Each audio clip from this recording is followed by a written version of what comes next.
Dear students, कैसे हैं आप सब? उम्मीद करती हूँ सब खैरियत से होंगे। I am Amna Jabeen here. अच्छा जी, हमारी जो एक वीडियो की सीरीज़ चल रही थी जिसमें आप लोगों ने एडमिशन्स के रिलेटेड क्यूरी भी की थी, मैंने सबके कमेंट्स का आंसर भी किया है और जिन्होंने मुझे इंस्टाग्राम पे रीच किया था मैंने उन सबको भी रिप्लाई किया है। आई होप सो कि कोई रह ना गया हो। मुझे 4 साल हो गए, बल्कि 5वां साल है ये मुझे हॉस्टल में रहते हुए। और आपको पता है कि हॉस्टल के जो मसले मसाइल होते हैं उनमें सबसे बड़ा मसला ये है कि जब आप फर्स्ट टाइम हॉस्टल में जा रहे हैं तो आपको क्या क्या चीज़ों की रिक्वायरमेंट है। जब मैंने हॉस्टल जाना था बहुत सी ऐसी चीज़ें थी जो मेरी स्किप हो गई थी और बाद में मुझे इतना अफसोस हुआ कि मैं ये चीज़ भी ले आती तो मेरे लिए बहुत आसानी हो जाती। आप लोगों के लिए आसानी मैं करने आई हूँ और इन सब चीज़ों को जो मैं आज आप लोगों के साथ शेयर करने लगी हूँ, लिस्ट आउट कर लीजिएगा। लिस्ट अपने सामने रखिएगा और सब चीज़ें ऐड करते जाइएगा अपने बैग में। जो जो जो लिस्ट में चीज़ें हैं वो सब पैक करते जाएं और इजीली कंफर्टेबल होकर हॉस्टल जाएं। ठीक है, स्टार्ट करते हैं।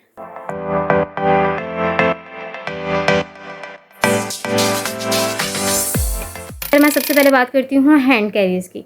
आप एक बड़ी हैंड कैरी लें, एक थोड़े से दरमियाने साइज़ की ले लें और एक आपने शोल्डर बैग लेना है। जो बड़ी हैंड कैरी होगी उसमें आप वो सब चीज़ें रखें जैसे कि आपकी बेडशीट वगैरह है, जो बड़ा बड़ा सामान है उसमें रखें। ठीक है।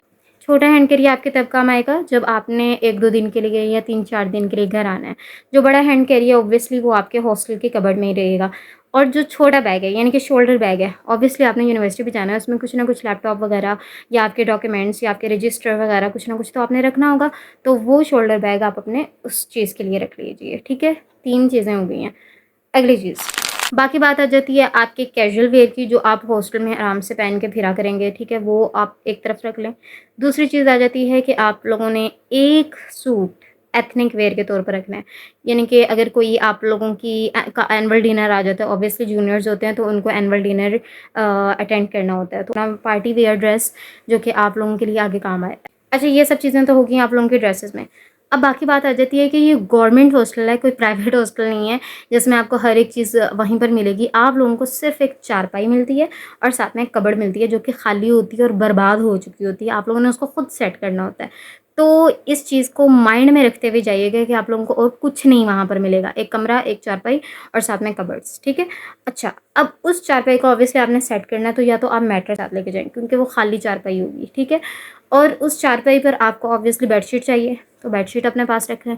पीलो कवर हो गया। इसके अलावा आप छोटा मोटा ब्लैंकेट ले जाना चाहते हैं तो ले जाएं। डस्टिंग क्लॉथ, एक ऐसा कपड़ा जिससे आप सारा डस्ट साफ कर सकें, क्योंकि वो जो चारपाई होगी ना आपकी वो इतनी मिट्टी वाली होगी ना, उसको अच्छे से झाड़िएगा पहले, फिर उसके बाद उस पर अपने बेडशीट वगैरह रखिएगा, नहीं तो इतनी इरिटेशन होगी कि हद नहीं है। उसके बाद जो आप लोग कपड़े लेके गए हैं ऑब्वियसली उसको हैंग करने के लिए आपको कुछ ना कुछ तो चाहिए होगा। हैंगर का वो बना तो होता है, उन्होंने एक वो रॉड डाला होता है कबर्ड में, लेकिन आप लोगों के पास हैंगर्स होने चाहिए, तो हैंगर्स अपने साथ लेके जाइएगा। अब मुझे एक चीज़ की बहुत ज़्यादा ज़रूरत पड़ती थी। मैं जब भी अपने कपड़े तय करके वहाँ पर रखती हूँ ना, तो मेरे हमेशा ही वो उलट-पुलट हो जाते हैं और बहुत बुरा हाल हो जाता है कबर्ड का। क्योंकि वो कबर्ड ऐसी होती है कि बिल्कुल ऊपर से नीचे तक होती है, ठीक है? बस एक पोर्शन नीचे होता है और बाकी ऊपर से नीचे तक होती है, ठीक है? जो एडजस्टिंग होती है, जो वॉल में एडजस्ट होती है, वो तो इसी तरह की होती है। अच्छा, अब होता ये है कि जब मैं अपने कपड़े इस तरह से तय करके रखती हूँ, सब के सब ऐसे गिर जाते हैं, तो मुझे तो ऑर्गेनाइज़र की बहुत ज़रूरत पड़ती है। आप एक इस तरह का कुछ छोटा-सा ऑर्गेनाइज़र साथ रख लें ताकि आप उसमें अपने कपड़े जो है वो ईज़िली एडजस्ट करके रख सकें। अच्छा जी, डस्टिंग क्लॉथ हो गया, हैंगर हो गया। अब दूसरी तरफ चलते हैं, जिसमें आपका एक बकेट, ठीक है, बाल्टी होनी चाहिए साथ में और नहाने के लिए ऑब्वियसली, क्योंकि वो जो वॉशरूम्स होते हैं उसमें सिर्फ़ आपको शावर दिया जाता है, वो भी टिप-टिप बरसा पानी की तरह पानी बरस रहा होता है, सिर्फ़ एक-एक ड्रॉप बाय ड्रॉप पानी आ रहा होता है। तो आप वो सीधा शॉवर में नहा तो नहीं सकते, लेकिन ये हो सकता है अपने बाल्टी को भर सकते हैं। तो अपनी बाल्टी लेके जाएँ, मग लेके जाएँ। जी, सुबह आप उठते हैं तो साथ में आपको क्या-क्या चाहिए? आपको टूथपेस्ट चाहिए, आपको टूथब्रश चाहिए, सोप चाहिए, हैंड वॉश चाहिए, फेस वॉश चाहिए। ये सब चीज़ें ऑब्वियसली इंपॉर्टेंट होती हैं। तो आप क्या करें, एक छोटी-सी बास्केट ले लें, उसमें ये सब चीज़ें रख लें। किचन की चीज़ों में आ जाते हैं। किचन की चीज़ों में आपको अपना कोई छोटा-सा पैन ले लें, बाउल ले लें, प्लेट, एक बाउल, प्लेट, स्पून, फ़ोर्क लेना चाहें तो ले लें, ठीक है? एक मग साथ में ज़रूर रखें या ग्लास रख लें, मग रख लें ज़्यादा सही रहता है, उसमें आप पानी भी पी सकते हैं आराम से। वाटर बॉटल लें या वाटर कूलर लें, क्योंकि ऐसा होता है कि आपका जो रूम है वो ऑब्वियसली वाटर कूलर के बिल्कुल पास तो नहीं लगा होगा, क्योंकि जो यूआस है उसमें तो आरओ प्लांट है, 2 ही आरओ प्लांट है, एक बॉयज़ के लिए, एक गर्ल्स के लिए। तो आप लोग अपना इसी तरह से कर सकते हैं कि एक छोटा-सा वाटर कूलर ले लें जो हर वक़्त आप फ़िल करके रखें। तो आप इनको धोने के लिए ऑब्वियसली अपना डिश वॉशर रखें।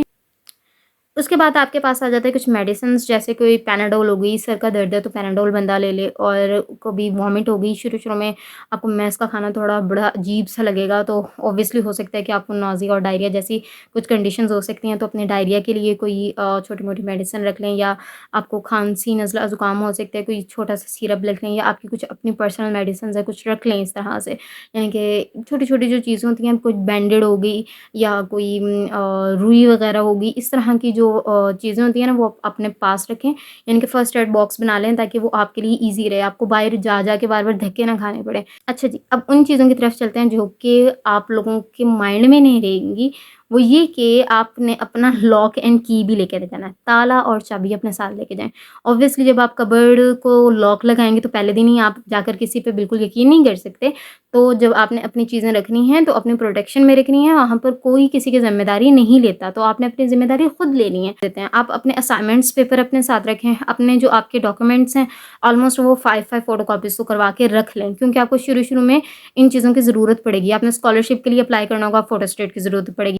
अब वो चीज़ें मैं आप लोगों को बताने लगी हूँ जो कि इम्पोर्टेंट है। एक तो मैंने लॉक एंड की बताया आपको, अपना ताला चाबी साथ रखें। दूसरा है एक्सटेंशन बोर्ड, क्योंकि आपको हर जगह बोर्ड्स तो नज़र आएँगे, लेकिन हो सकता है आपको कोई ऐसी प्लेस मिले जहाँ पर बोर्ड नहीं है, तो अपना एक्सटेंशन बोर्ड साथ लेके जाएँ, आपको बहुत ज़रूरत पड़ेगी इस चीज़। के अलावा ऑब्वियसली आप अपना रूम जो है वो शेयर कर रहे होते हैं 6 लोगों के साथ, तो दूसरों को डिस्टर्ब तो नहीं करना आपने, तो अपना हैंड फ्री वगैरह अपने साथ रखें ताकि आपको कोई मसला ना हो, ना कोई आपको डिस्टर्ब करे, ना ही आपकी वजह से कोई डिस्टर्ब हो। अच्छा जी, आई थिंक मैंने आप लोगों के साथ सारी चीज़ें शेयर कर दी हैं, लेकिन जो लास्ट चीज़ है वो ये है कि लैब कोट या स्क्रब, वो अपने साथ आप ज़रूर लेके जाइएगा, क्योंकि टीचर्स जो होते हैं वो आपको लैब में, लेबॉरेटरीज़ में लैब कोट के बगैर जाने नहीं देते, और फिर आप लोगों को भागना पड़ता है अनारकली की तरफ एक नया नकोर लैब कोट लेने के लिए, और फिर वो अपनी मर्ज़ी से आप लोगों को अपनी कीमत में देते हैं। तो ज़रूर आप लोग अपना लैब कोट घर से ही लेके जाएँ, ज़रूरी यही है। ठीक है? आप लोग अपना लैब कोट खुद अपने सिटी से लेके जाएँ, वो आप लोगों को कम एक्सपेंसिव पड़ेगा, जबकि आप लाहौर से एक मेन मार्केट से 3-4 लोग भी लेने जाओ तो आराम से वो अच्छा खासा आप लोगों को एक्सपेंसिव पड़ेगा। तो उसके लिए ज़रूरी यही है कि आप अपना लैब कोट अपने साथ लेके जाएँ। ठीक हो गया? ये सब चीज़ें थी जो कि हाँ, और एक चीज़ ये हो गई कि मेरे ख़्याल में सारी चीज़ें हम लोगों ने शेयर कर ली हैं, कोई और चीज़ रह जाती है तो आप कमेंट बॉक्स में बता दें, ताकि बाकी लोगों का भी फ़ायदा हो जाए, और जो चीज़ें मेरे से स्किप हो गई हैं वो भी बाकी स्टूडेंट्स को पता चल जाए। ठीक है? और मेरे साथ ज़रूर शेयर कीजिएगा कि आप लोगों का फर्स्ट डे हॉस्टल में कैसा रहा। थैंक यू, टेक केयर, अल्लाह हाफ़िज़।